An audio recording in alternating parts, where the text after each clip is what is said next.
At 300,000, 350. 43 million pounds, 44 million. At £1,600,000 now. Sold. Sold. Sold to you.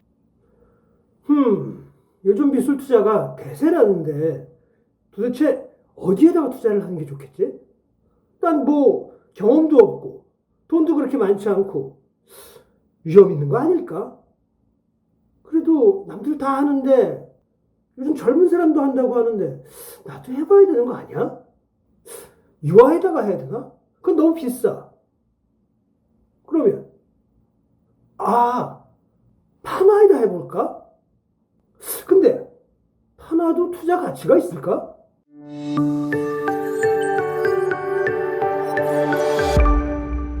안녕하세요. 언제나 어려운 미술을 쉽고 재미나게 풀어드리는 랩차트의 대원쌤입니다. 오늘은 제가 여러분들이 무척이나 관심 있어 하실 그런 주제를 가지고 여러분들에게 찾아왔는데요. 바로 미술 투자입니다.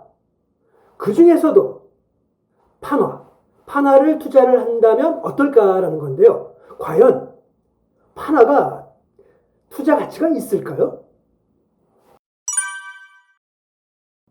네, 답은 그렇다입니다. 우선 결론부터 먼저 말씀드리겠습니다. 판화를 구매 시 섬세하게 제일 먼저 봐야 될 것들은 첫 번째, 내가 구입하고자 하는 판화가 진품인지 아니면 가짜인지 이것을 아주 면밀하게 알아봐야 될 건데요. 그 부분에 대해서는 대체적으로 갤러리라든지 또는 경매에서 보증서를 지급을 해줄 겁니다. 그 보증서를 통해서 내 것이 정말 진품인지를 보증받을 수 있다는 거죠. 왜냐하면 판화는 여러 장을 만들어내다 보니까 간혹 복제본 중에 위조품처럼 나오는 것들이 있습니다. 예를 들어서 프린트마스터가 작가 몰래 여러 장을 더 찍어내서 가짜로 위조 사인을 해서 판매하는 그런 경우가 간혹 발생을 하고 있다고 하는데요. 이 점 굉장히 유의하셔야 될 것 같고요. 두 번째는 그래서 이 판화에는 이 일련 번호와 서명이 굉장히 중요합니다. 서명을 꼼꼼하게 잘 보셔야 될 것 같고요. 그 다음에 숫자도 마찬가지로 꼭 있는지 정확히 파악을 하십시오. 세 번째는 판화 중에도 여러 가지 종류의 판화가 있지 않습니까? 그런데 그 중에서도 아무래도 동판화, 석판화 또는 나무판화 이런 것들이 좀 더 희소성의 가치로 아무래도 좀 더 유리할 것 같습니다. 그 다음은 작품의 제작수입니다. 1000장도 만들 수 있고요. 또는 10장도 만들 수 있습니다. 그렇다면 가급적이면 그 작품이 아무래도 제작한 수가 한정되게 적은 수가 더 좋습니다. 예를 들어서 50 또는 100 이 정도까지는 아무래도 판화로서의 가치가 훨씬 더 유리합니다. 그러나 그 제작 수가 많으면 많을수록 가격은 분명히 떨어지게 되어 있습니다. 그 다음에 작품 수가 적다 하더라도 또는 그 작품 수가 많다 하더라도 앞에 자리가 좀 더 고가로 판매될 수 있습니다. 예를 들어서 1-100 이게 95-100보다는 훨씬 가치가 좋습니다. 그 이유는 아무래도 이제 찍어낸 지 얼마 안 됐기 때문에 그 판 자체가 아직 싱싱하다고 할까요? 그래서 아주 정교한 디테일까지 다 잡아내지만 뒷자리로 가면 갈수록 망가지기 때문입니다. 그리고 그 작가의 판화 중에서는 아무래도 작가의 전성기 시대 또는 대표작을 대신해서 만든 그런 판화라면 그 작품을 사시는 게 유리합니다. 마지막으로 이 작품을 살 때 작가의 연령이라든지 지금 생존해 있지만 고령이라서 이제 얼마 후에는 사망을 할지도 모른다 라고 한다면 그 작품이 아무래도 투자의 가치가 있습니다. 이미 돌아가신 분이라면 그 작가의 판화 작품이든 뭐든 다 이미 고가로 치솟아 올라 있기 때문에 투자를 해봐야 큰 차익을 얻을 수가 없는 거죠. 하지만 돌아가시기 바로 얼마 안 남았다라는 어떤 상황이 발생을 한다면 그런 작품들은 잠시 후 사망하신 다음에는 가격이 천정부지로 올라갈 수 있습니다. 이런 점 굉장히 중요합니다.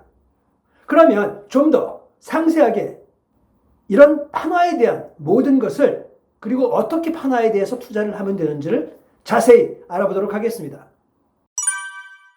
판화는 미술의 한 종류이죠. 특히 판화는 다른 회화와는 좀 다른 그런 특징을 가지고 있죠. 첫 번째가 복제성입니다. 즉 여러 장이 있다는 얘기죠. 지금 뒤에 보시는 그림을 한번 볼까요? 지금 제가 제 왼쪽에 있는 작품이죠. 저건 제가 그린 유화입니다.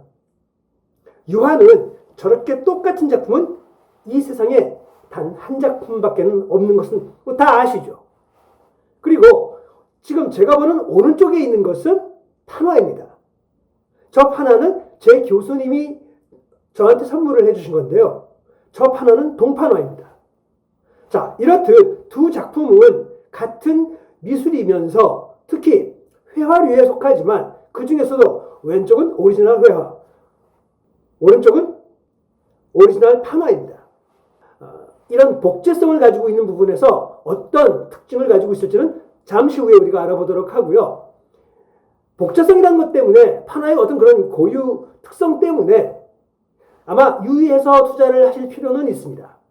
그러면 먼저 판화라는 것이 어떤 종류들이 있는지부터 간략히 알아보고 가야 되겠는데요. 사실 이 영상 그 끝부분에 제가 최종 화면에서 제가 이미 예전에 만들어 놨던 그 영상 링크를 하나 연결을 시켜드릴 건데요. 그 영상에는 판화의 종류와 특징을 좀 더 학구적으로 구분을 하여 여러분들에게 소개를 한 것이 있습니다. 나중에 그것이 궁금하시다면 한번 꼭 보세요. 우선 판화의 종류에서는 크게는 디지털 프린팅이라는 것이 있고 또 한 가지는 과거로부터 지속적으로 내려오고 있는 전통적인 판화가 있습니다. 이 두 가지 판화는 사실은 뭐 이미지나 이런 것들은 거의 똑같다고 보시면 되는데요. 하나는 기술이 요즘 발달하면서 기계에 의해서, 프린터에 의해서 출력을 하게 된 그런 판화라고 보시면 되고요. 전통적인 판화는 우리 작가가 직접 수제로 자기가 만들어간 그런 오리지널 작품들을 말씀드립니다. 그러나 아무래도 오리지널 판화 같은 경우에는 아무래도 작가의 노력이 많이 들어갔죠. 그래서 투자적인 가치가 좀 더 높다고 결론적으로는 말씀드리고 싶습니다. 자, 첫 번째 판화는 목판화입니다. 이 목판화는 우리가 보통 분류할 때 오목판화 또는 이제 볼록판화라고 이제 우리가 보통 분류를 하는데요. 목판화는 말 그대로 나무판에다가 조각도로 파서 거기다 잉크를 발라서 찍는 것입니다. 그 외에도 같은 원리를 가지고 거의 비슷하게 구분이 되고 분류가 되는데요. 르놀리움 판화라는 것이 있습니다. 소위 우리가 알고 있는 고무판화죠. 이 고무판화 같은 경우, 르놀리움 판화 같은 경우에는 선이 강하다고 보시면 되고요. 목판화 역시 아무래도 그 재료 자체가 단단하다 보니까 직선이 많이 이제 사용이 되고 선 자체도 굉장히 강렬한 선을 보여주고 있습니다. 두 번째 판화는 애칭인데요. 애칭은 이제 우리가 보통 오목판화라고도 이제 알려져 있습니다. 그리고 물론 볼록판화도 가능하고요. 이 두 가지가 다 이제 혼용해서 쓸 수 있는 것입니다. 보통 애칭은 동판을 사용을 하는데요. 동판에 산성 액체들을 부어서 그것으로 부식을 시키고요. 그 부식된 판에다가 잉크를 발라서 프레스를 통해 가지고 인쇄를 하게 되는데요. 일반적으로 우리는 이 동판화 같은 경우에는 일반 가정이나 학교에서는 하기가 어렵습니다. 왜냐하면 그 프레스가 필요하고요. 많은 화학 물질들이 필요하기 때문에 특별 시설이 필요한데 거기에는 기본적으로는 굉장히 고가의 그리고 아주 덩치가 큰 동판화 프레스를 사용을 하게 됩니다. 이런 동판화의 특징은 굉장히 선이 섬세하고요. 이 섬세한 선을 통해서 굉장히 작은 디테일까지 잘 만들어내는데 참고로 동판화는 우리가 보통 우리가 쓰는 화폐 있죠? 10,000원짜리, 50,000원짜리 이런 화폐들을 찍어낼 때 동판화 기법을 사용을 합니다. 그리고 그 동판은 일정 양을 찍어내고 나면 파쇄시켜버리죠. 이런 동판화 작품도 마찬가지입니다. 어떤 일정 양의 일정 숫자의 동판을 찍고 나면 아무도 더 이상 복제하지 말라고 강하게 선을 그어서 흠집을 내거나 또는 절단을 시켜서 다시는 찍지 못하게 그렇게 하는 것이 이 동판화의 어떤 특징을 가지고 있고요. 물론 목판화에서도 마찬가지가 될 수 있겠습니다. 그 다음은 우리가 보통 이야기하는 석판화인데요. 석판화는 따로 또 이제 용어로 본다면 평판화입니다. 즉 평평한 판에다가 인쇄를 하게 되는데요. 이 평평한 판은 바로 돌입니다. 예를 든다면 가장 대표적인 거가 바로 이제 대리석이 되겠는데요. 이 대리석에다가 크레용 같은 것으로 이제 그림을 그립니다. 그림을 그리고 나서 거기에 이제 아라빅 검이라는 어떤 화학 물질과 그 다음에 황산 같은 그 산을 사용해 가지고 부식을 시키고 이것을 부식시킨 것을 가지고 거기다가 잉크를 물과 함께 계속 번갈아 가면서 칠을 해준 다음에 종이에 찍게 됩니다. 다음 판화는 우리가 요즘 굉장히 대중적으로 많이 사용이 되고 있고 미술 시장에서도 가장 많이 통용이 되고 있는 실크 스크린입니다. 실크 스크린은 공판화로 분류가 되는데요. 여기서 공판화라는 것 자체는 이렇게 뚫려 있는 겁니다. 즉 얇은 실크에다가 팽팽하게 이렇게 잡아당기고 그 위에 어떤 이미지들을 그리게 됩니다. 그 이미지를 그린 상태를 감광액을 발라서 그림을 그리고요. 그 다음에 자외선을 쏘여가지고 감광을 시킵니다. 그 감광된 실크 스크린 이미지를 잉크를 통해 가지고 이미지를 만들어내는 거죠. 실크 스크린은 종이만이 아니라 우리 이런 옷에도 주로 사용을 하고 있습니다. 매우 대중적이죠. 그리고 또 한 가지 우리가 요즘 이제 핫해진 것이 디지털 프린팅입니다.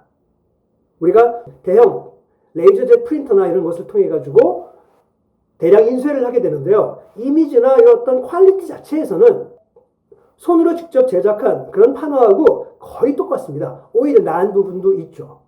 다만 이것은 굉장히 대량 생산이 된다는 부분에서 본다면 다소 어떤 금전적인 가치, 희소성 이런 거에서는 좀 떨어진다라고 보셔도 무방합니다. 그 외에도 사실 판화는 다양합니다. 콜라그래프 지금 보이시죠? 이런 콜라그래프 같은 것들도 있고요. 이것도 굉장히 특이한 그런 기법 중에 하나입니다. 그 외에도 사실 우리가 판화 그러면 대량 생산할 수 있고 또는 복제성이 가능하다. 이게 판화가 가지고 있는 가장 큰 특징 아닙니까? 그런데 그것만이 아니라 단 한 장만 있는 판화도 있습니다. 그게 바로 모노프린트이고요. 바로 지금 화면에서 보시다시피 이런 판화들. 어떻게 보면 좀 더 회화적인 느낌이 물씬 풍기는 이런 판화들도 가능하다는 거죠. 자, 지금까지 판화의 종류와 특징에 대해서 자세히 알아보았는데요. 다음 시간에는 이 판화들을 가지고 어떻게 투자를 해야 되는지, 어떤 점을 잘 고려해야 하는지 자세히 알아보도록 하겠습니다. 그럼 다음 시간까지 안녕!